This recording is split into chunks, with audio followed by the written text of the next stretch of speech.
In terms of the political environment and in terms of maybe violence or cartel situation, like how do you see that? One thing Sean shared with me is just stay out of their way, do your own thing, and it's way more overblown. Like it, if that makes any sense, than people kind of share.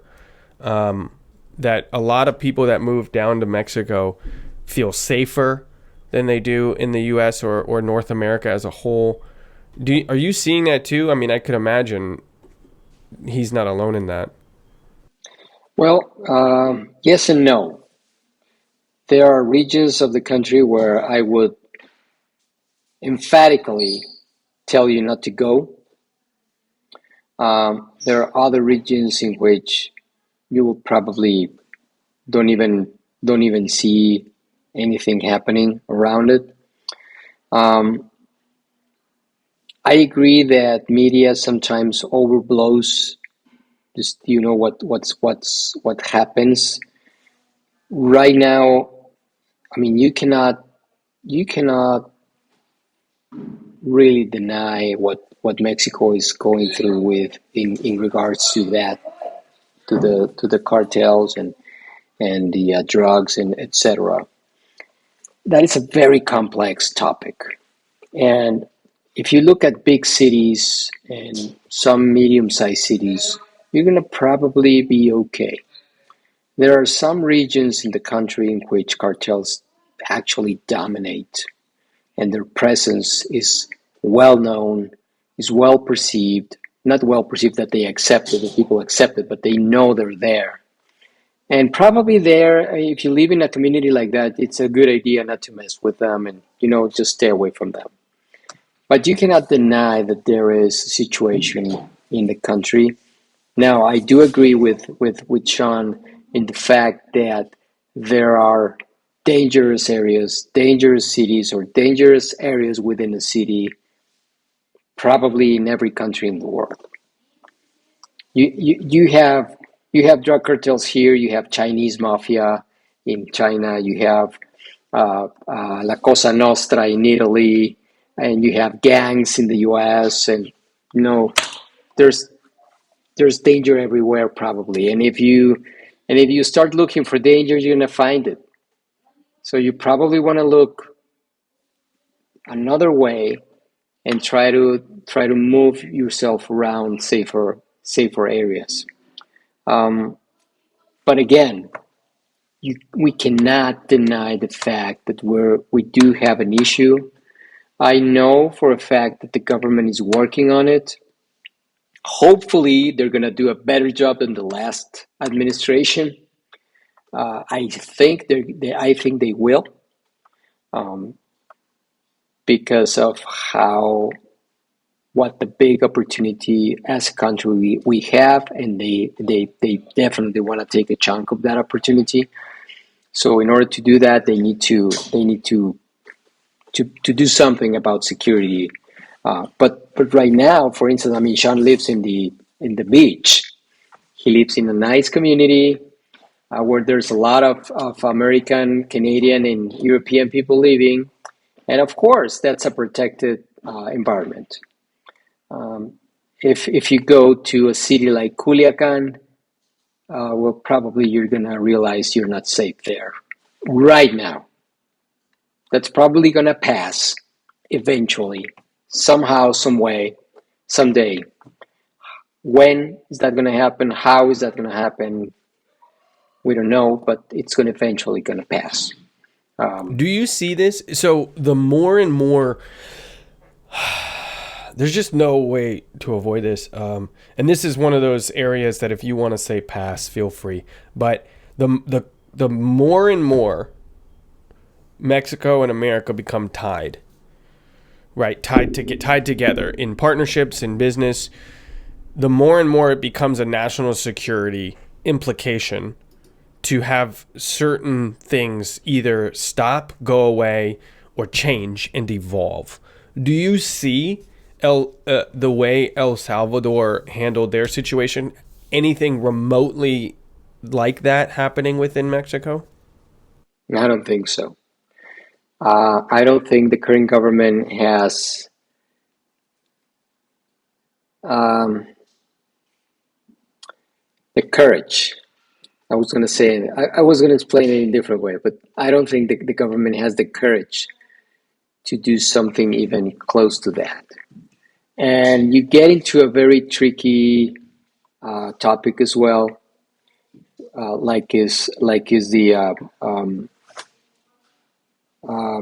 human rights, and because some people may think that Bukele exceeded himself with what he did in El Salvador. The people from El Salvador are very happy in what he did in El Salvador. So if you talk to people in the regions that I was telling you about in Mexico that might be having a difficult situation because of what is going on with cartels, etc., I would probably want to guess that they would accept that kind of policy. If you go to a city like, I don't know, Cancun, or the areas where Sean lives, I don't think people would accept that.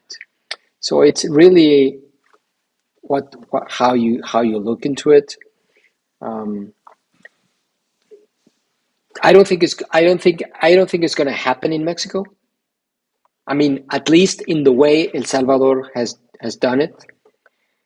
I hope we do more than we've been doing.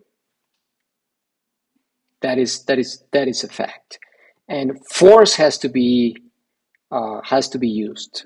Unfortunately, because the other guys are using force, so you have to use force in an intelligent way. You need to be intelligent. You don't just drop bombs and kill and have collateral damage. You need to do it in an intelligent way, and I hope this administration has the ability to do it. But I agree with you as well that we are neighbors of the biggest market in the world. They also have their own agenda. We can't be naive. The U.S. also has its own agenda, its own interests that definitely include Mexico, one way or the other. So there's gonna have to be a way in which we need to get to a middle ground and work together. Because, I mean, drugs, the biggest market in the world is the U.S. also for drugs. Um, the cartels get the guns from the U.S. Somebody's selling those guns. And quite often, unfortunately, whether people want to address it or not, or they want to pretend like it's not happening or not, quite a lot of those guns aren't just coming from gun runners, they're coming from the US government, which is not good. And we have proof of that. Fast and Furious is just one example of that. And I think people want to pretend like that's not happening. So I think in terms of, drugs, we have a supply, or excuse me, we have a consumer problem. America wants too many. And I think smart people are feeding the supply because there are people who have demand. And I think the same thing goes vice versa for the weapons. And I think way too many Americans, and I will only speak for Americans because I am American and I have the right to. I think way too many Americans want to blame the current situation on Mexico or corruption, while totally ignoring the fact that a lot of those weapons provably have come from the U.S. government. Yeah, and immigration. Now, and those are punching bags. Depending on the political situation and the time we're living politically wise, those are punching bags. So you talk about drugs, you talk about immigration, you talk about violence, you talk about everything. Those are tools for politicians to use whenever they have a specific agenda to accomplish.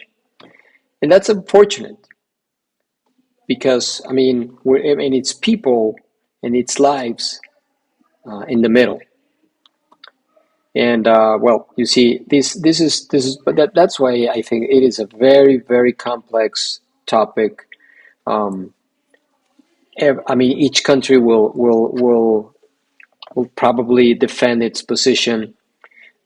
We need to accept that we are the crossing way for the U.S. We need to accept that we have not been doing the right thing to stop it or minimize that situation. The U.S. has to accept that they need to do something in regards to not be the main market for drugs in the in the world. They need to accept that uh, somehow guns are moving from the U.S. to Mexico and feeding these cartels, which makes it even harder to fight them. So there's a lot to accept here, and hopefully they'll find a middle ground to work and and help on this, because I haven't seen it because I haven't traveled to those cities, but I've seen pictures, I've seen videos, and people, friends who have been in those cities are telling me that it's very, very, very sad to see cities like LA, Seattle, San Francisco, and others with this very sad situation on drugs. What's going on, guys? If you like that clip right there, you will love the full interview. You can check that out right there. I'll see you on the next video. Oh, and subscribe, because we got a lot of big things coming up in the near future.